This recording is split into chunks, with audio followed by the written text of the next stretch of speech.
Couldn't tell you, honestly. It's probably as much of a crapshoot this year as it was last. My favorite this year is Corey Davis. He wasn't able to do any of the workouts.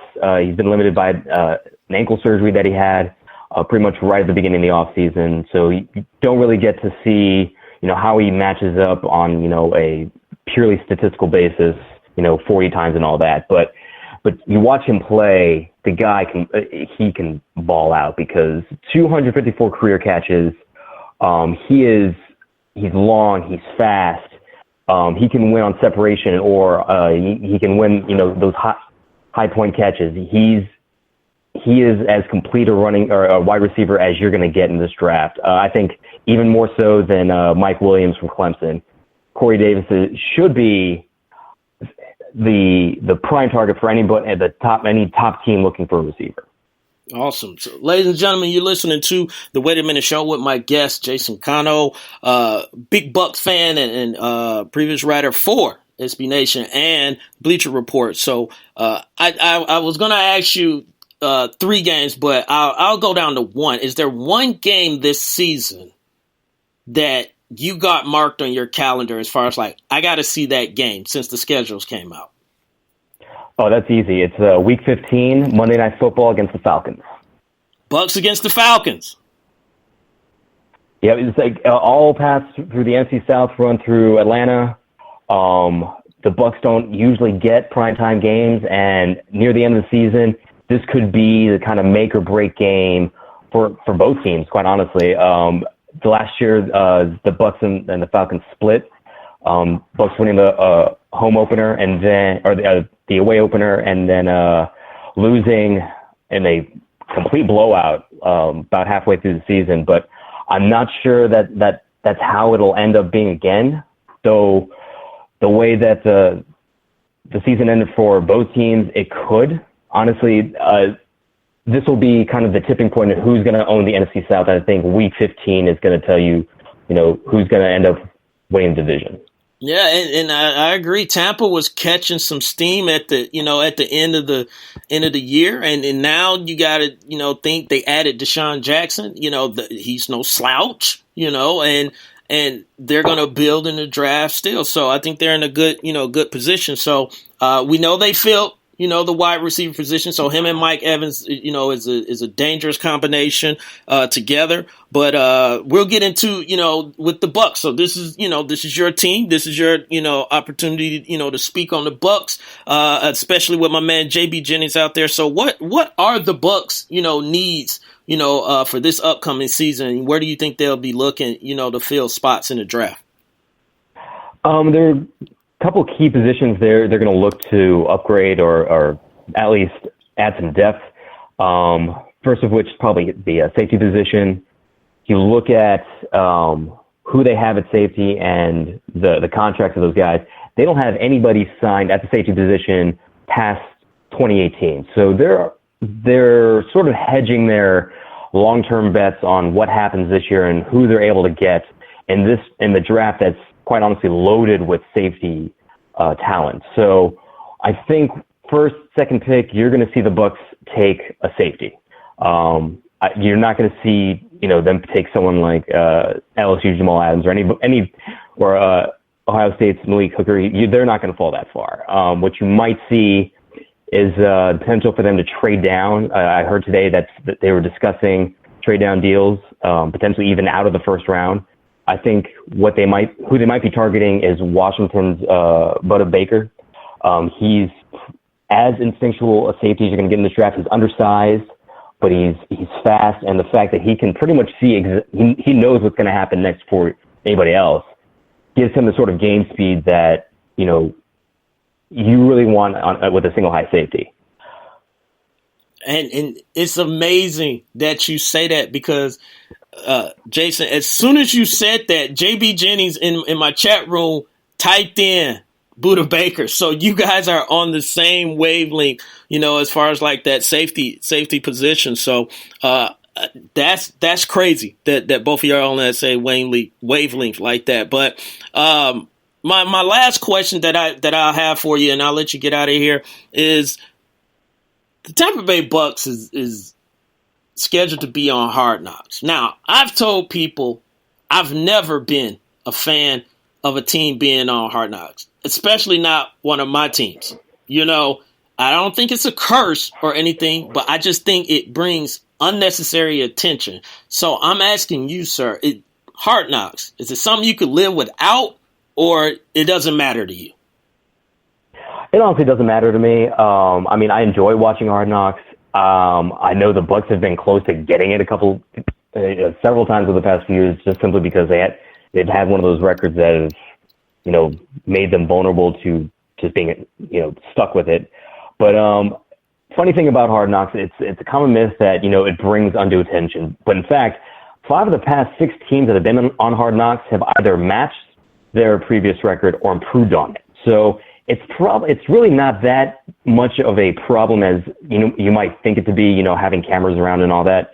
You know, if you go out to a training camp, you know, there usually are a good amount of people around anyways, to, you know, watch some of the practices. So I don't know if it'll be that much of more of a distraction than it's played up to be. But I'm looking forward to seeing, you know, some of the storylines that they come out with and you know, what players to really watch during the season. Yeah, because, you know, you got a lot of storylines. You got Doug Martin, you know, of course they're going to get into Jameis Winston, Deshaun Jackson, you know, showing up being the new guy on the team. I think they're going to put Miko Grimes up there, you know. She'll probably she'll have a part and have something to say in it. So, but Jason, I want to thank you for coming on tonight. And sharing your wisdom and your information with me tonight. So, ladies and gentlemen, please, you know, give it up for my man Jason Kanno.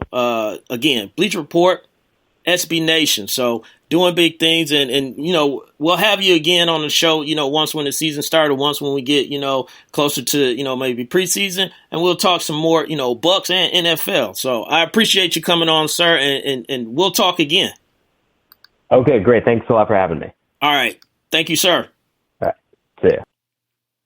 So there you have it, ladies and gentlemen. My man Jason Kanno is in the building. He was, you know, dropping some jewels and some knowledge on us, you know, about some football and those Tampa Bay Bucks. So, JB, I hope that make you happy, JB, but JB saying, you might as well brought me on there. I could have gave you the scoop, son. So you never know, JB. You have you on here. You know, we do it with you. We do a panel or something like that. We get the NFC South in here. We get a representative from all. You know, that's a thought. I may do something with all the representatives and just go around the league. You know, do a panel. Yeah, I like that. So, JB said the Bucks were chosen because they will be entertaining. The Rams were terrible last year. I couldn't watch more than one episode because they were boring as hell. They were really boring when Jeff Fisher started talking about 6, 7, 8, 9. When you get past 6 with the team that you had, that's where you lost me. And I'm like, I can't watch this. They over there talking ridiculous. Miss Mocha is saying F Miko Grimes. Miss Mocha, all right now. You know, I know you hold your own, but you know how Miko is. She be out there. She got her ears to the street. So if it goes down, both of y'all got to be on this show, you know. So, hey, it is what it is. But, ladies and gentlemen, we're going to take a real quick break, and then we're going to come back, and we'll, you know, finish up the show on a little bit more of this NBA. All right, let's go. The #1 cheap rocket jersey firm. Lonely Hearts Cafe. Spicy conversations. Vince Wright, the sports governor from Minnesota. Man, Deleon. Microwave. Reggie Long, a.k.a. Dollars and Cents.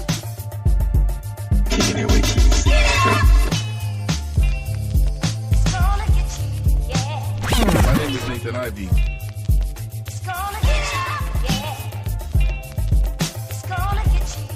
The Sports Bar, also known as Stacy Sports Radio. Victor Maroon Show.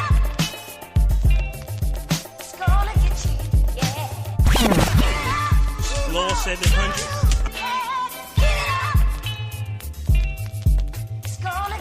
Your boy DJ P-Funk.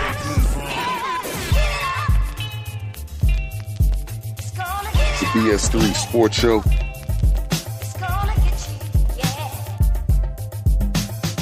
This is DJ Queen from the X Squad.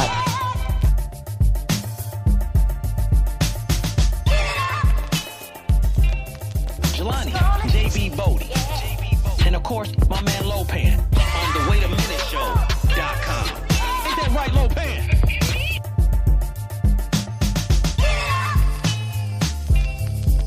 We got the jazz. Fresco famous.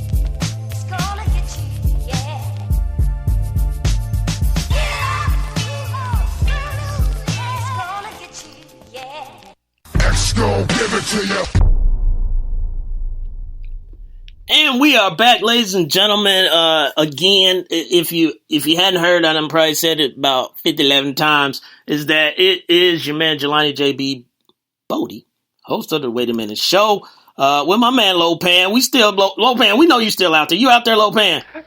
Lopan is still out there, so we ain't forget about you, Lopan, but we had to handle some business, and speaking of business, folks that handle business, this playoffs is going and guys are, in each other's face and Rondo trying to trip folks and, Jimmy Butler and Marcus Smart going at it. Jimmy Butler talking about, Marcus ain't about that life. So it got me thinking. I said, who would I have in my top 5 for, NBA all about that life? Because it's a lot of people, and Kevin Durant has said this, it's a lot of fake tough guys out there, and you see a lot of guys, they get into it, they wait for everybody, to get in between them and all this stuff. And then, once when you pulling me back, then all of a sudden I got something to say, on it. But there are guys that are really, really, really about that life, and none of them play right now. So I had to go back, ladies and gentlemen. So you tell me in the chat room, just who would you have as a guy that is on your top 5 or whatever all time, whoever it is, that you would have that is all about that life.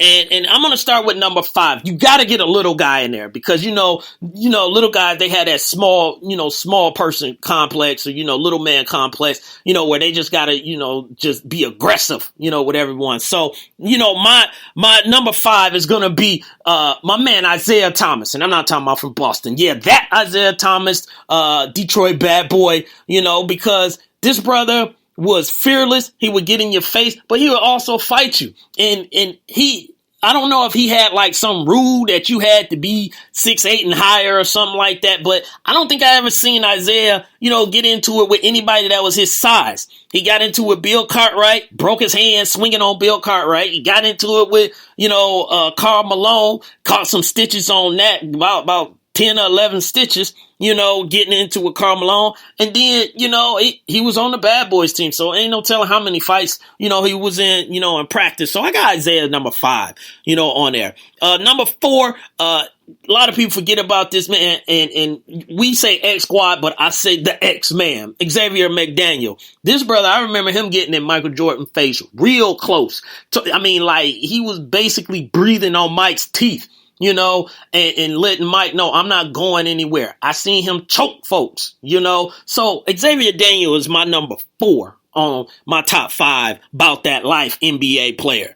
Number 3, a quiet assassin, and he's one of them guys where you don't want to get on his bad side. He don't say much, and his facial expression don't change. And those are the ones that you really got to worry about because you never know when they going to snap. So number 3, I got Indiana Pacers, Dale Davis. That Dale Davis, part of the Davis boys, on it. He didn't play no games. So that just told you he wasn't smiling. He wasn't joking. He wasn't doing any of that. So then when he put you in a headlock, it's all about business and he ain't playing around. Number 2, now you got to get someone in there that is just crazy, that just downright crazy. So number 2,